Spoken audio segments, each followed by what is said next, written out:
नमस्कार सभी मित्रों को माँ प्रेम मीरा का प्रणाम। सुप्रभात मित्रों। कल हमारे भगवान श्री रजनीश के जगत में एक खबर बहुत ही दोपहर से फैली कि स्वामी जयेश, जिनका लीगल नाम माइकल था, वो इस दुनिया में नहीं रहे। तो इस खबर के बाद मैंने देखा बहुत से अलग अलग तरह से लोगों की प्रतिक्रियाएं आनी शुरू हुई कि किसी ने बोला कि बहुत अच्छा हुआ, किसी ने उनको गाली गलौज भी किया, किसी ने दुख भी व्यक्त किया। तो अलग अलग तरह का प्रतिक्रियाएं आती ही हैं, मनुष्य हैं हम। तो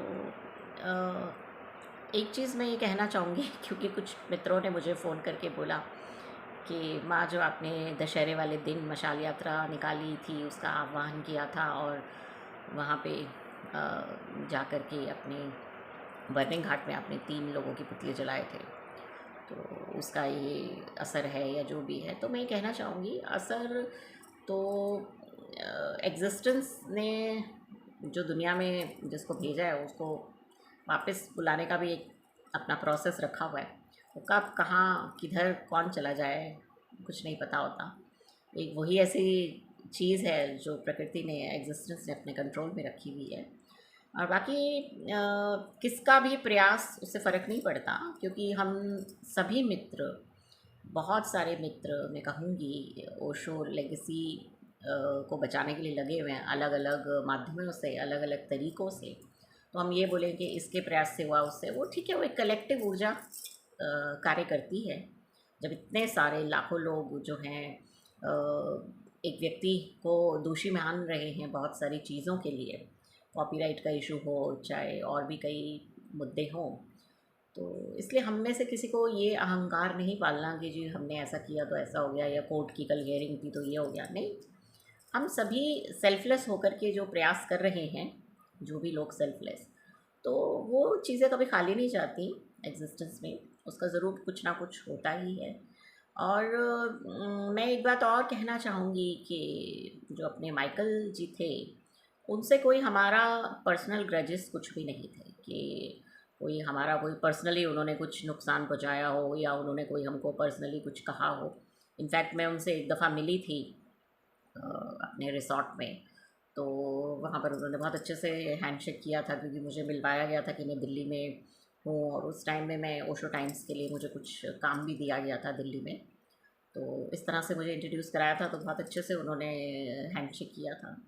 और उसके अलावा मैंने देखा है कि बहुत सारे उनके कंट्रीब्यूशन भी है भगवान श्री रजनीश के जगत में। जैसे एक बार भगवान को पैसों की आवश्यकता थी, तो उस टाइम में उन्होंने अपनी प्रॉपर्टी सेल करके और वो पैसे की जो उनकी आवश्यकता थी उसको दूर किया था।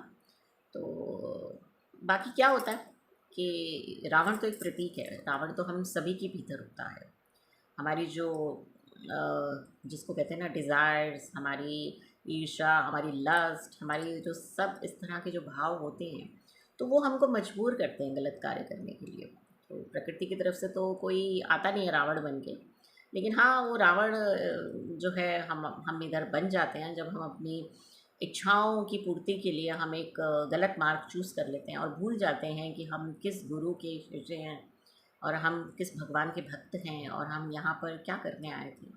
तो इसी तरह से उन्होंने बहुत सी गलतियाँ भी करी, अच्छी चीज़ें करी तो गलतियाँ भी करी, जैसे ट्रेडमार्क का इशू है और कॉपीराइट, और उसके अलावा भी जो भी गलत गतिविधियाँ हुई। इवन हमारी जो निर्वाणों माँ थी, जिनको विवेक भी कहते हैं, उनको, उनकी हत्या करने में उनका बहुत बड़ा रोल रहा है। मैंने बहुत से पुराने सन्यासियों से इस विषय पे बात की है और उनको किस तरह से कचरे के डब्बे में डाल दिया गया, उनको जला दिया गया, उनकी डेथ सेलिब्रेशन भी नहीं हुई और सब जलाने के बाद बताया गया कि वो जा चुकी हैं दुनिया से।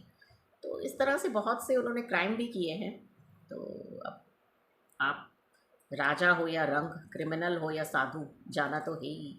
तो मैं तो इस वीडियो के माध्यम से प्रार्थना करूँगी कि परमात्मा भगवान श्री रजनीश, उनका अगला जीवन बहुत ही अच्छा हो। उन्होंने जो गलतियाँ इस जन्म में की वो अगले जन्म में ना करें और वो भगवान की भक्ति में डूबें और इस तरह से परमात्मा उनकी आत्मा को सद्गति दे और उनका अगला जन्म बहुत ही अच्छा जाए, ये मेरी ऐसी प्रार्थना। धन्यवाद वीडियो को देखने के लिए।